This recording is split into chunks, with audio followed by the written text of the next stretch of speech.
Okay, today we are going to now dementia has many types, and this is Dementia Care Foundation. So initially we talked in general what happens to the brain in normal aging. That was our first talk.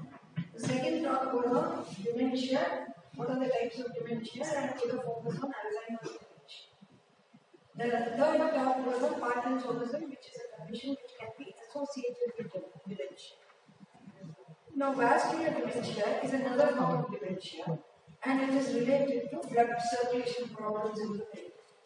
And so, stroke is the main thing that the point of this segment. Yes. Yeah.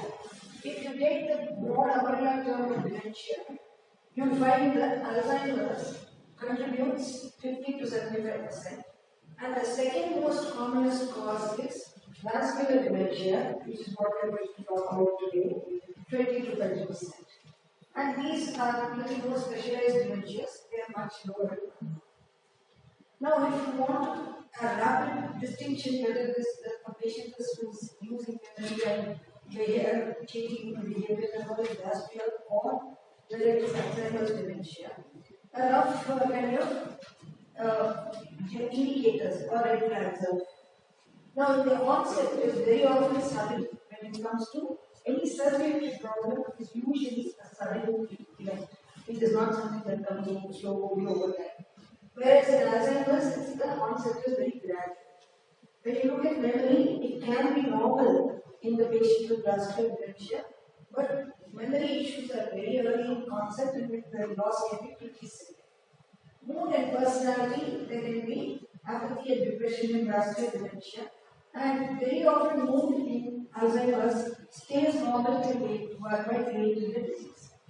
By executive function, we mean the ability to comprehend, analyze, think logically, sequentially, etc. So that will be fairly severely affected in vascular dementia, but gets affected only very late in the disease in Alzheimer's. The walking, there is often a walking problem in vascular dementia.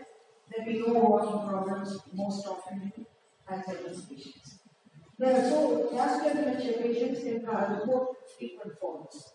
I told you in the Parkinson's lecture, those of you who attended that lecture will remember that we said that Parkinsonism is also one of the causes for frequent falls because there is a motor incoordination problem.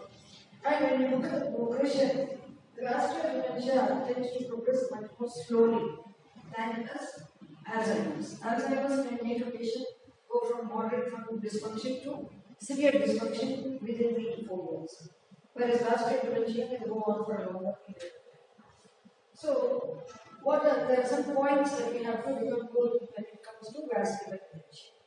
So, the commonest cause of vascular dementia is a stroke. It can happen because of damage to the brain from lack of blood flow, or if there is a bleeding in the brain. So, a cerebral infarction or a cerebral hemorrhage.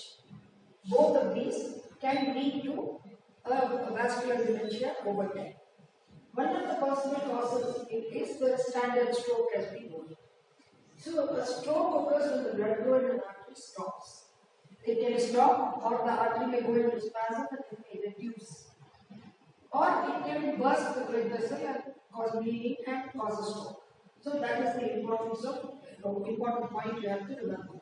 That very often in vascular dementia, there will be a previous history of stroke, either recently or sometime. Then, the vascular dementia is not a single entity. There are many types of vascular dementia. Now, what we need to understand is two types are the main ones. You have something called subcortical dementia, and you have something, don't worry about the details, okay? This is more for the professional, this part. And there is something called cerebral hemiplegia aneurysm. What happens when the blood vessel gets stiff and twisted? It will reduce the flow of the brain and cause subcortical dementia. When does the blood vessel get stiff and twisted? In an entity which I talked about in my Parkinson's lecture, called atherosclerosis. When the blood vessel becomes stiff and becomes thick due to various factors. That is called atherosclerosis. So when there is atherosclerosis, all the functions are affected and the outer cortex may not show any problem, but the inner cortex will show. That is why it is called subcortical dementia. Then there is a protein called amyloid, which collects the brain as we normally age. The quantum is different and the area where it is found is different in different types of dementia. Even in Alzheimer's dementia, you get accumulation of amyloid together with certain other protein factors. In vascular dementia, it can build up inside the blood vessels and it may lead to symptoms of dementia. Now the substance that is getting deposited is called amyloid. It is getting deposited in the brain and it is modifying the blood vessel. So cerebral means it's in the brain. Amyloid is the substance, the protein that is getting deposited. Microangiopathy means that the blood vessels become shrunken. Angio is blood vessel. So it's not so steps. And when the person's abilities, they can deteriorate over time. I told you the progression will be slow. Another thing that you have to understand is there is no specific test with which you can diagnose vascular dementia. But having said that, if the patient is diabetic, if the patient is hypertensive, if the patient has had a previous stroke, all of these give us a clue that this may be due to vascular dementia. And routine blood tests may throw up all these things. Routine examination may throw up a blood pressure. A routine master health checkup may pick up diabetes, may pick up hypercholesterolemia, may pick up hypothyroidism. All of these can cause blood vessel issues. Okay? So a detailed medical history is the most important thing we can do, and do the relevant tests as per the doctor's advice. Having a stroke doubles the risk of dementia, more than doubles the risk of dementia. So if a person has got a family history, say, of Alzheimer's dementia, if that patient also has diabetes, also has hypertension, also gets a stroke, the chances of their mental deterioration due to Alzheimer's becomes twice. The damage is doubled. So we have to make sure that anybody with little dementia issues, if we keep them overall healthy in all parameters, the chances of worsening come down. We are not able to completely eradicate it, but we can reduce the speed at which they get worse. Okay? So that is why we tell everybody a stroke is an emergency. So if you see somebody who may be having a stroke, we suggest that you get to the doctor or the hospital as fast as possible. And there is a window, about 4.5 hours window, in which there is a substance we can give in some kind of strokes. Where there is a blockage, we can give an injection called TPA. What it does is it dissolves the clot and it actually improves the patient quite quickly. But it's not every patient is suitable for that treatment. So you have to learn the signs of stroke through this, which is called FAST. Now FAST stands for, we will come to that, that will be my ending slide, because I want you all to remember it. Actually it means face, arm, speech and time. That's what FAST stands for. Now the other thing is, I told you, if you manage the risk factors for stroke, you can actually manage the risk factors for vascular dementia. So what are the risk factors for stroke? High blood pressure, smoking, stress, unhealthy weight, unhealthy diet, high cholesterol, heavy alcohol abuse, drug abuse. So if we intervene at the lifestyle factors, you'll be reducing the risk of that patient progressing into a vascular dementia. So then living a healthy lifestyle may reduce your risk of vascular dementia. So let us say that right now you're an elderly person who hasn't got any dementia of any kind, or may have early memory problems, or early some kind of not quite able to walk properly and things like that. But you can always improve your lifestyle and you can actually avoid getting into vascular dementia.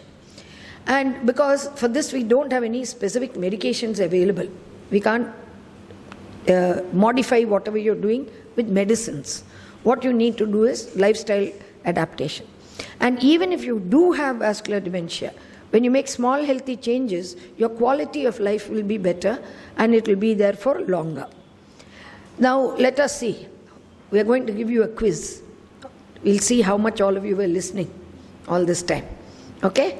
Now tell me true or false. One, anybody raise your hand. If a person has a stroke, they will definitely get vascular dementia. True 50% of the time. Okay? Then, two different types of vascular dementia are, there are 4 given here. Anybody else? Same person should not answer. I told you 2 main types. So there are 4 to choose. Kaun banega crorepati. So pick the 2 which I've said. Is it subcortical dementia? Second. Amyloid. See, the more difficult thing they all remember. Cerebral amyloid angiopathy. Good. Then what is the second one? This one is okay. That is one. Then? Correct. So 1 and 2 are the types of dementia that you get mainly in vascular dementia. Which of the following is a symptom of vascular dementia? Decline in ability to plan, decline in ability to make decisions, poor balance, all of the above. Very good, very good. There's no single test that can diagnose vascular dementia. True or false? True. According to Heart and Stroke Fast campaign, how can you identify when a stroke is happening? I have not told you this. I just gave you the words. And so fast. Okay, good. Good audience. You're listening, not sleeping. So which of the following are risk factors for vascular dementia? High blood pressure, smoking, all of the above. Having a healthy lifestyle can reduce your risk of vascular dementia. True. Okay. Now, I told you we've got the other dementias called frontotemporal dementia, Alzheimer's. Now, why I put this picture up is for you to know that the part of the brain affected in each type of dementia is little different. Now, the part of the brain that gets affected in a vascular dementia will depend upon which vascular territory of the brain was involved. Here, there is no vascular territory which will define the thing. It's more a actual damage to the brain tissue itself. So, the World Health Organization has said that it is the 3rd leading cause of death. So, it's very important for us to pay attention to stroke. And that I just wanted to point that out. And stroke, we know, accounts for nearly 2% of hospital admissions, 20% of neurological admissions annually.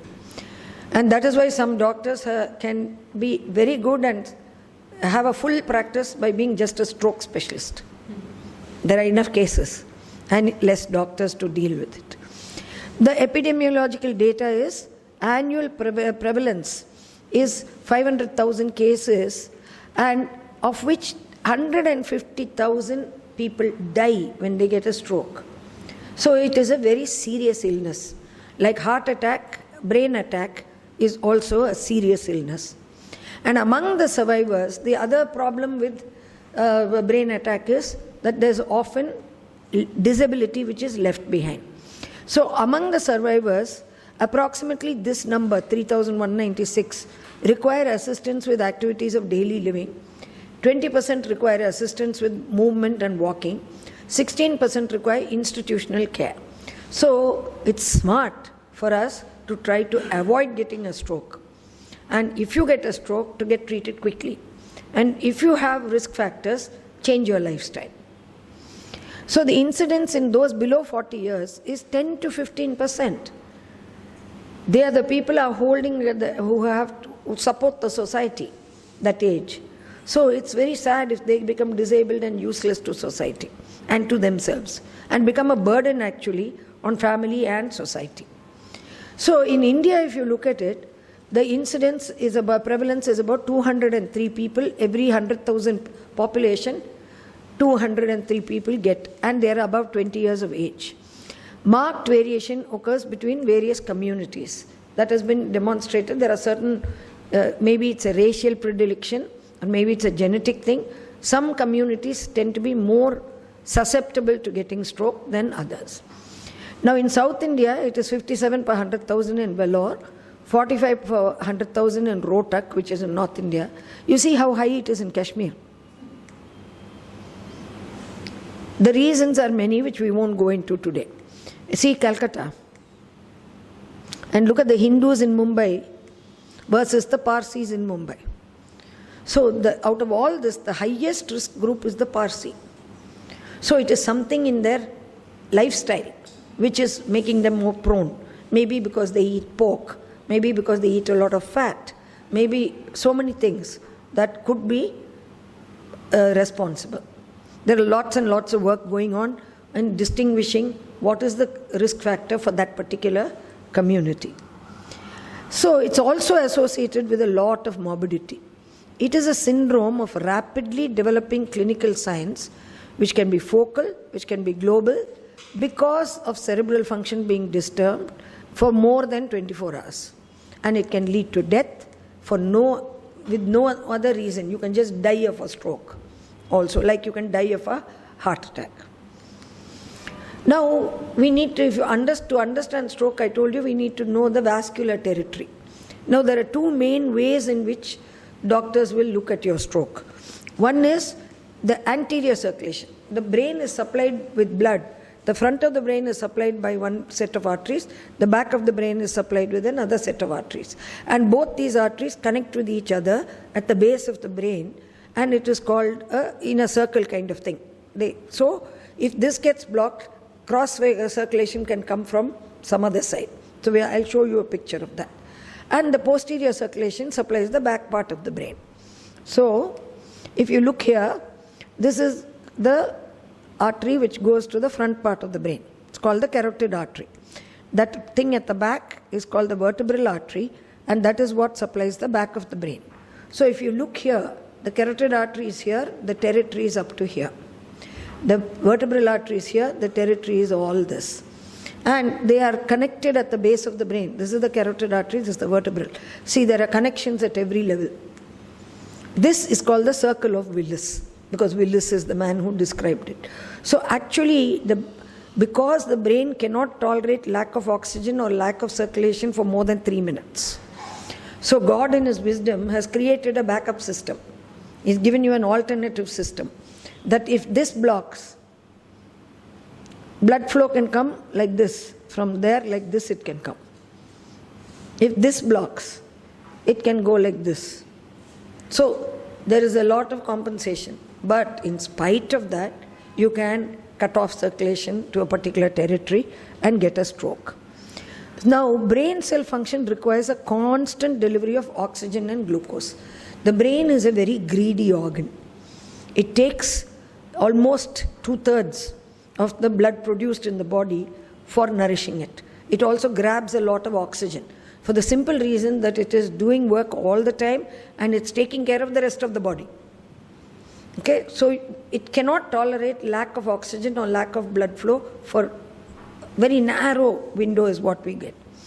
So in a stroke, the blood supply to the part of the brain is disrupted and they cause the brain cells to die, and that dead portion of brain cells is called an infarct or an infarction, cerebral infarction, or a thrombotic stroke, because there's a block formed within the artery.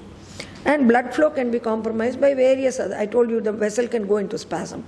You can get a block. You can get something pressing on the blood vessel. You can get the blood vessel bursting. So let's take a look at some of those. Now, when we see a stroke, we divide them into certain categories. There are warning of a stroke. That's called a transient ischemic attack or a TIA. It is a very abrupt onset. There'll be a neurological deficit. There'll be a neurological deficit which will usually disappear in minutes or hours, and it will not last more than 24 hours.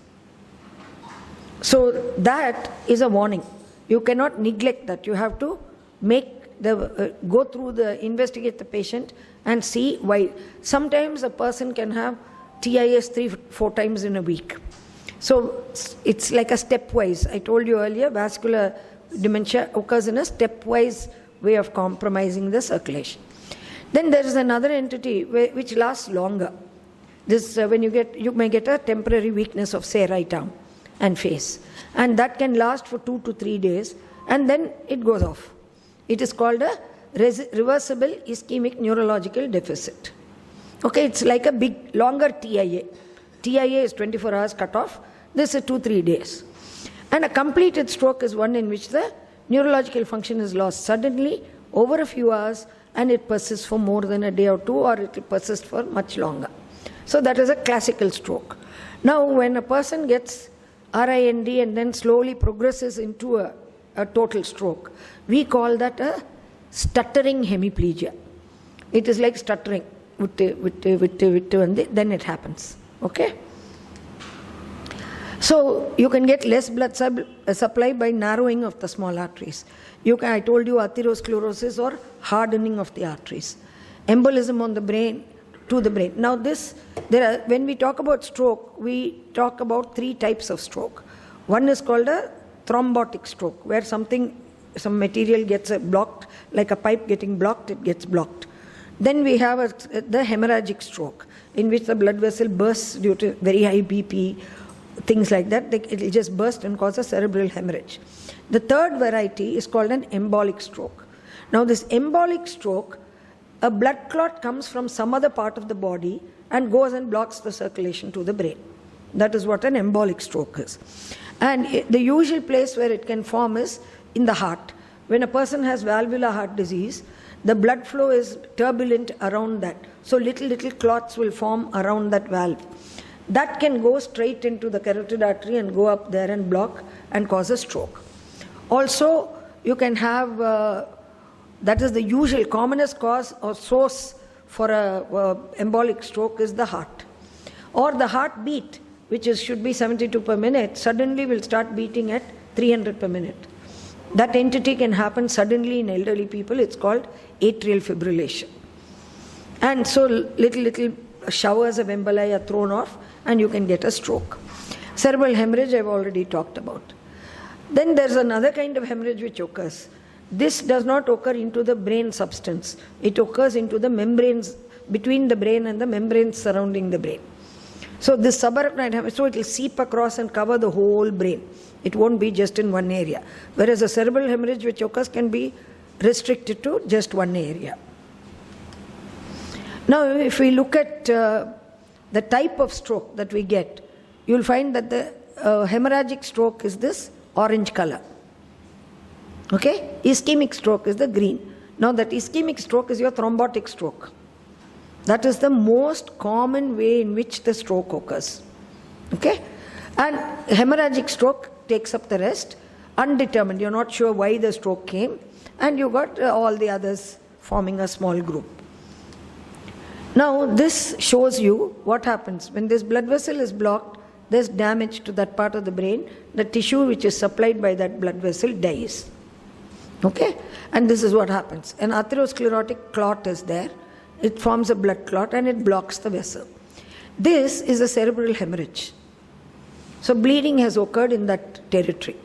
Okay? And this can occur due to high blood pressure, due to atherosclerosis, can also occur due to something called an aneurysm. You see, in the blood vessel, there is one big bubble-like thing that will have a thin wall. That's something that you can be born with. So that can burst. And when that bursts, you get a cerebral hemorrhage. So if you cut that artery and take a look at it, you'll find that like the inside of a pipe which has been there for a long time, a water pipe, there'll be a lot of sludge and all kinds of stuff occluding and floating and being loose and all that. Similar thing happens inside the artery. And another thing is, you can get a block in the carotid artery at the neck level, like this. So you'll find that when you go with a TIA or with a RIND or with a stroke, the common tests that the doctor will ask for will be a CT scan of the brain, with or without an MRI of the brain, and what we call as a Doppler of the neck vessels. Now the Doppler of the neck vessels is an ultrasound. It will show whether the blood is flowing through the carotid, through the vertebral freely, and it can pick up these plaques. So that is an essential test that is combined with when you go for a stroke evaluation. Now ischemic stroke, I already told you, see this kind of blockage will occur. There's no blood flow going beyond this, and so you get the damage to the tissue which is supplied by that. Hemorrhagic stroke, this kind of rupture of the blood vessel occurs, can be by aneurysm, can be spontaneous, and again damage occurs. Embolic stroke, I told you, it has to come from the heart. It can come from the carotid. The carotid artery has thick plaques. From here it can break and go into the brain. So embolic stroke source can be the carotid artery, can be the heart valves. And then I told you about atherosclerosis. Atherosclerosis is this kind of forming a sludge, stiffening, thickening of the blood vessels. So it's not functioning, it's not able to bend and twist and turn properly. So it can lead to deficient blood supply. So now summing up all this, we have 80% are the cerebral ischemic disease or infarction. 15% can be emboli from the heart. 5% is unusual. Now acute stroke, 15% of them are hemorrhage. And in the hemorrhage, I told you, you get intracerebral within the brain substance and subarachnoid between the brain and the membranes covering the brain. The 85% are the infarctions. And the infarctions occur because of all these causes. We've gone through this list. So cerebrovascular disease, you have atherosclerosis, small artery damages, which cause kuti-kuti infarcts. Those small infarcts are called lacunes. And cardiogenic, you get, I told you, heart beating too fast, atrial fibrillation. After a heart attack, when you have a scar, valvular heart disease, artificial valves, when they are put, they can also generate emboli. An infection of the heart called the infective endocarditis. And here, in this 5% unusual thing, there is something called a dissection of the artery. So the big artery, which is called the aorta, can undergo what is called as a dissection. Dissection means suddenly the layers of the blood vessels separate out. And it reduces the blood flow because the artery has 3 layers, outer, middle and inner. Now the middle and inner, between those two, you can get a blood flow, or you can get, the blood will go off there. So that's called a dissection. Then if you have any clotting diseases, and you have any other, if suddenly your BP drops, then also you can cut off circulation. So risk factors, high blood pressure, high cholesterol, diabetes and smoking, main risk factors. And since blood pressure is something you cannot know unless you go and get it checked, it is wise for us, if you have some a tendency, because your family history, whatever, to periodically go and get your BP checked, at least at a master health checkup, at least once a year, if not more often. And of course, cholesterol also, we have to do the blood test. Otherwise, you won't know whether you have high cholesterol or low cholesterol. Likewise, sugar. Sugar also needs a blood test. So it's not that I'm fine, I'm walking about everything, but I can be diabetic. And I may not know. I can have a high blood pressure and I may not know till it precipitates a major event like this. So now we've got genetic factors, we've got atherosclerosis, we've got age-related various factors.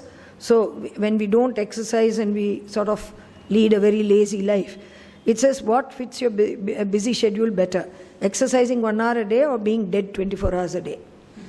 Okay?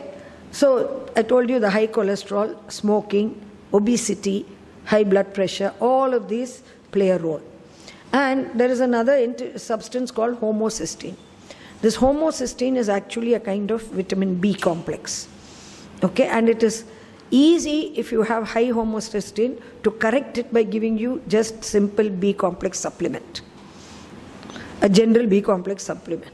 And homocysteine produces what is called as oxidative stress. I told you there are accumulation of amyloid, so it increases the amount of amyloid.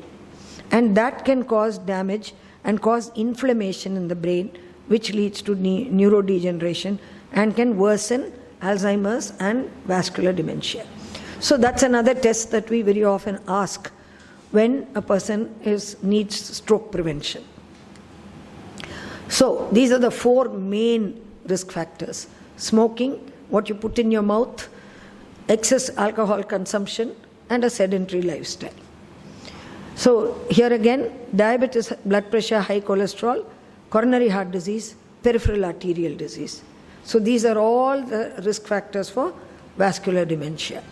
So we want the resting blood pressure to be anywhere between 170 and 130/80. That's whether you are on treatment or not, that is the ideal to aim for. Too low is bad, too high is bad. Then you got diabetes. Diabetes, by being high blood sugar, it damages both the large vessels and the small vessels. And this leads to many of the complications of diabetes in the eye, in the kidney, in the nerves, in the brain, in the heart. So all of these are because of the what is known as a microangiopathy and a macroangiopathy, which aggravates atherosclerosis. Then of course, there are some people who have insulin in their body, but they are not able to produce an insulin which works. They don't respond to their own insulin. It's called insulin resistance. This, when you treat a diabetic, you have to see if a person is insulin resistant or not. So what happens if you have insulin? You feel tired and hungry, you eat a lot, you make insulin, but the cell doesn't respond to insulin. So you crave sugar again. And sugar is stored as fat. So many conditions can be associated with insulin resistance. All of these words now are familiar to you. Yes? Right. Am I losing anybody? All attentive? One more quiz? Right.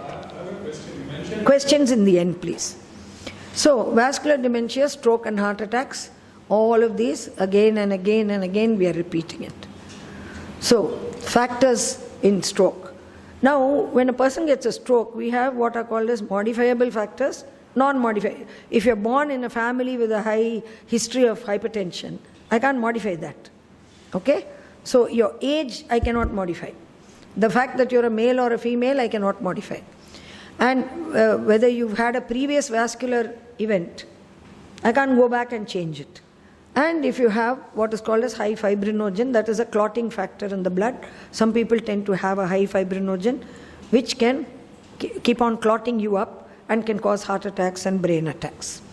But there are plenty of modifiable risk factors.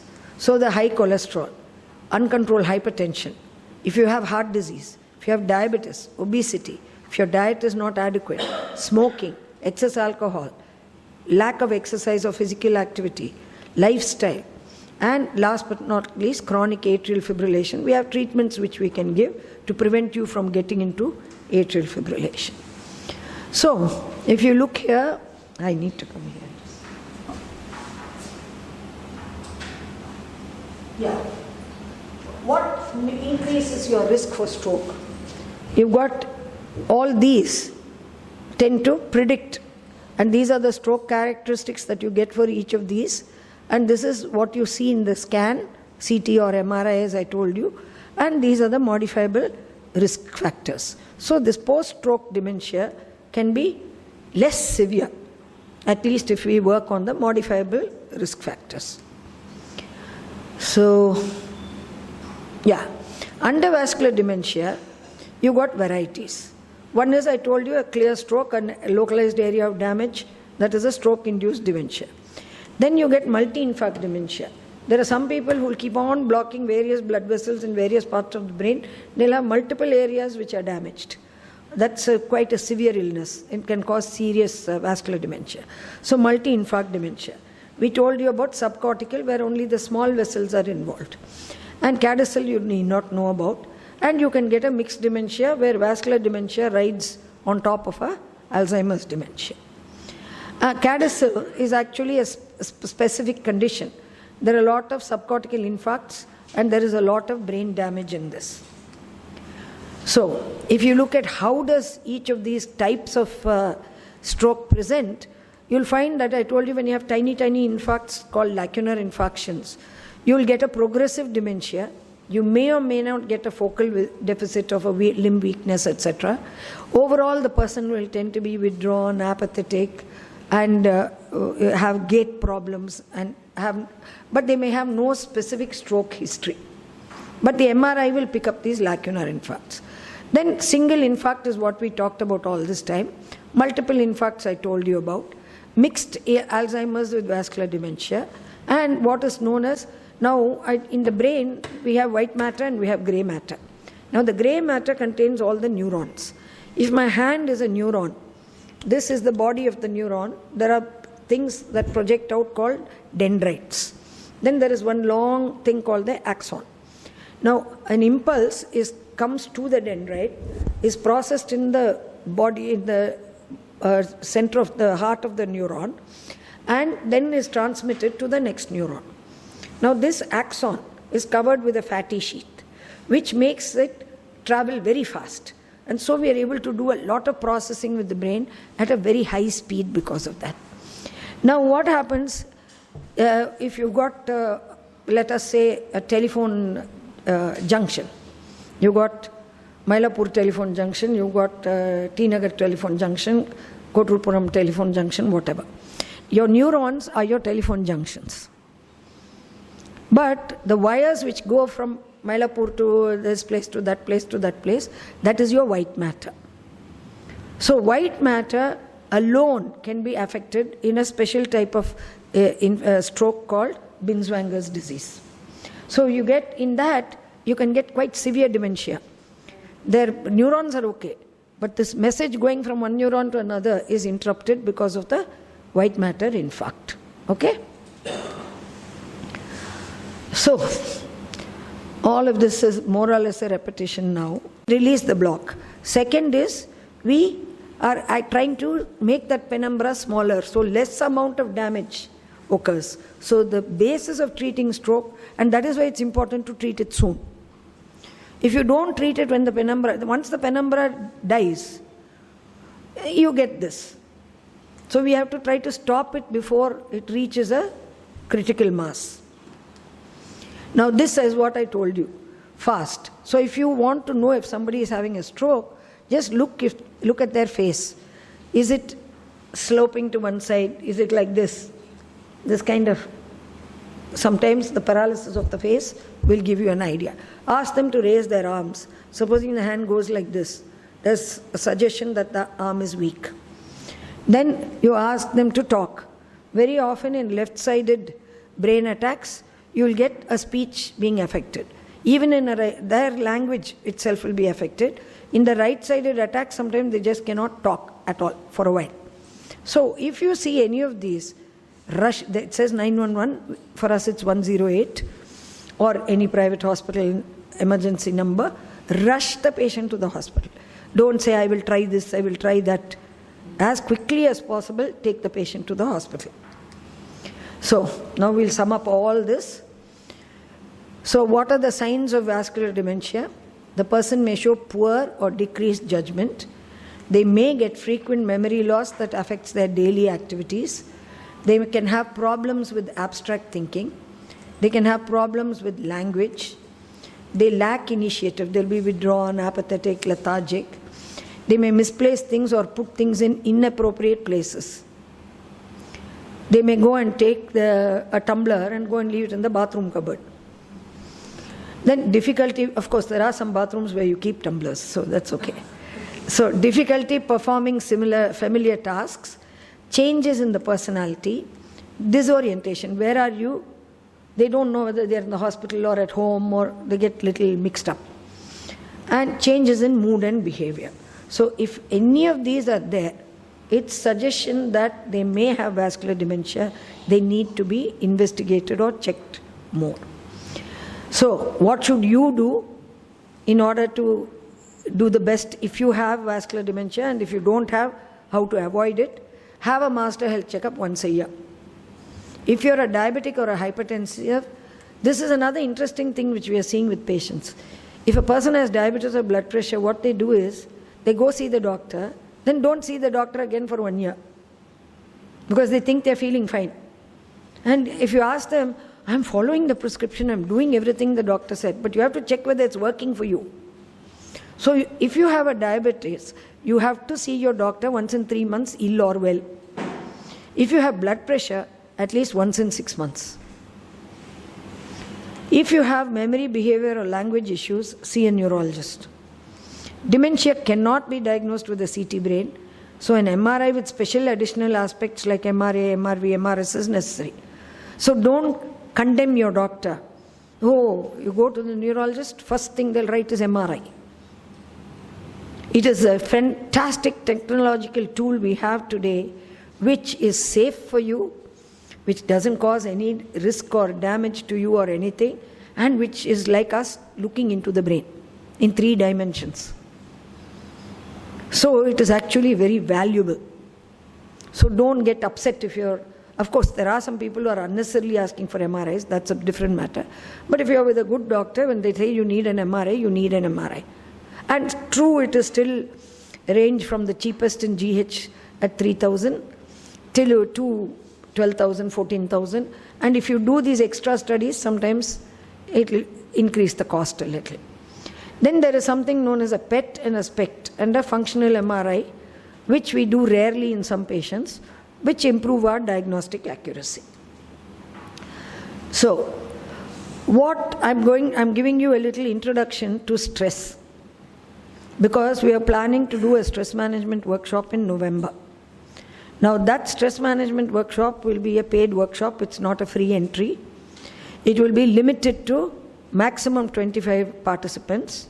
It will be from 10 a.m. to 1:30, and it will be a workshop where you will be doing lots of hands-on things, including meditation and including various other inputs. You will be analyzing yourself as to if you are how much your stress level is, if you are in burnout and things like that.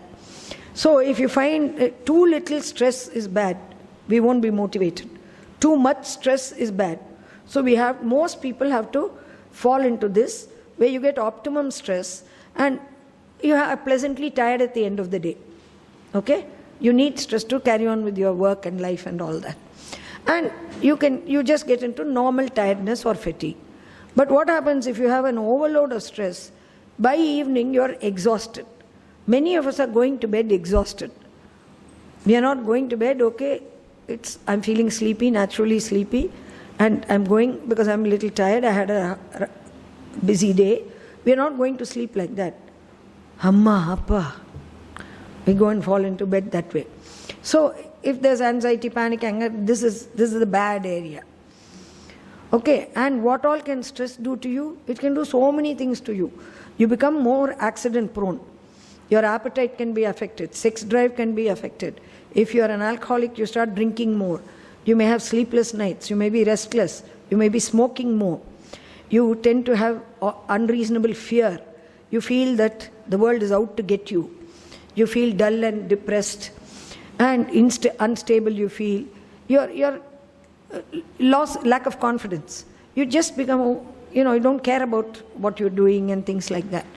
Then you can get breathless, you can get skin irritation, you'll be fatigued, muscle twitches, tight muscles, frequent infection. Frequent colds is a sign of stress because your immunity is also affected. Okay? And how will you be responding to all this? You'll be a worrywart. You'll have muddled thinking, impaired judgment. You may have nightmares. You may be very indecisive. Small things you may be indecisive about. You have a lot of negativity. You may make hasty decisions which are not suitable for you. So, if we want to manage your stress, our objectives have to be these 6. One is, the idea is to improve your focus and attention, increase your understanding about stress, improve problem-solving abilities, improve test scores and academic performance if you're a student or whatever, improve your health and social life, and improve your learning abilities and more. So when you manage your stress well, you'll find that all these functions will be much better. And that is the reason why you need to manage. Now there are many ways in which we can manage our stress. One is you can go for formal psychological therapy for stress. You can go to a spa and have a massage and relax, etc. Exercise is a brilliant stress buster because it produces a substance called BDNF in the brain, which actually gives you a nice feeling. You can have a hobby which helps you. You can have meditation, you can have yoga, you can spend time in nature, you can manage your time better. Music therapy is something that might help. So there are many ways in which we manage. So in our workshop, what we will do is, we will focus on some of these things. We will do things which will help you to meditate. We will tell you certain things on how to manage your time better. We'll give you certain tips on exercise. Everybody doesn't have to go to the gym and lift 20 kilos to that. Exercise can be, I don't call it exercise, I call it pleasurable movement. So we can get into pleasurable movement. And what we like to do is to take you from this, where you have panic, anxiety, worry, concern, your calmness, serene and all is gone off somewhere.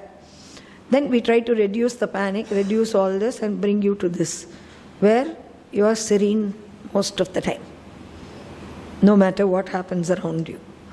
So what is next from TDCF? On World Elders Day, which is 1st October, our 2 psychologists, they'll get back to you on this. They will offer a memory screening, which anybody can come for.